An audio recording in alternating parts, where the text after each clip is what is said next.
Was a well-fortified city enclosed by 4 impressive walls.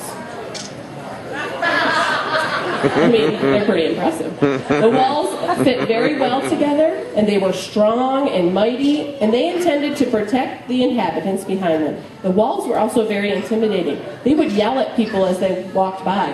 Shut up! Yes, and there were walls. Yet, if you listen closely, you could hear the walls creak and crack. The only person brave enough to come out of hiding was Rahab, the town flirt. She used to climb up on top of the wall and sit way up on top and toss her hair like she did whenever she wanted attention. This time, however, she wasn't merely flirting. She had some espionage to do. She took a long red rope from around her neck and tied it around the head of the most impressive wall. That's my other daughter. The rope was a signal to the invading army that she was alone and was to be spared the impending destruction. Meanwhile, Joshua, the hip DJ and general of the Israelite army, stood at a distance pondering the impregnable city before him. How could he possibly conquer such a sturdy structure? Suddenly,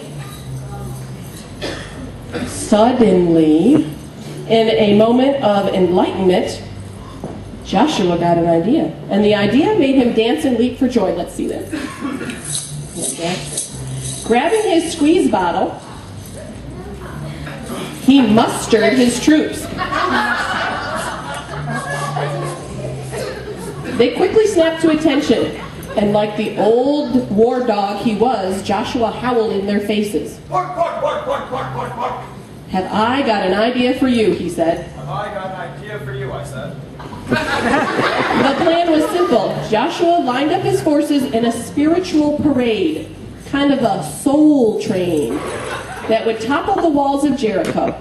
The armed men and women lined up, and they started flexing their biceps to intimidate the opposition. Next came the 2 priests. Well, oh sorry, we have 3 priests. And they were carrying trumpets. Joshua took the lead, and upon his command, a loud and groovy 1970s soul train started its parade. Tonga! Tonga! Tonga! Tonga! Tonga! The next day, for 6 days, they marched around the city, and as they marched, the audience counted their laps in Spanish. 6, 8,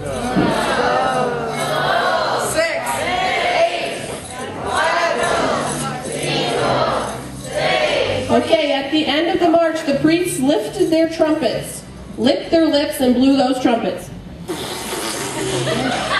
Yes, the trumpets produced a hideous, blood-curdling blast, akin to a girl's scream, boys. Remember we practiced that? Yes. Meanwhile, all this noise made Rahab hungry. I am so hungry. So she began to eat the red rope that was tied around the wall. What an idea. Thank you. But she found the rope did not taste so well. This is so bland. Hey, Joshy, do you have some great pie I can put on that? Yeah, I got some big boot. I always save this for special occasions. The final march was the biggest of all. On the 7th day, Joshua reassembled his troops in the original parade order, 5, 4, 3, 2, 1. And although this time the priests stuck their trumpets in their back pockets and didn't play it because it was really loud and obnoxious, he gave the soul train cry again with his war dog howl. And the entire group formed the conga line and began dancing around the walls of Jericho. Now, Tonga! Tonga! it was more than the walls could handle. They couldn't stand the noise. Their shoulders heaved and they began to giggle.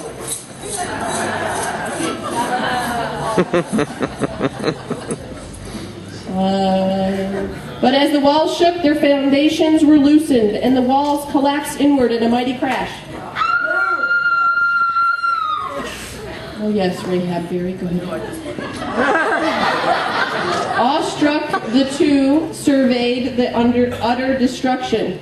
Oh my word! Someone has vandalized the city. Oh wait, I did that. Then they joined the others as the entire procession did the conga offstage and into the sunset. Let's go.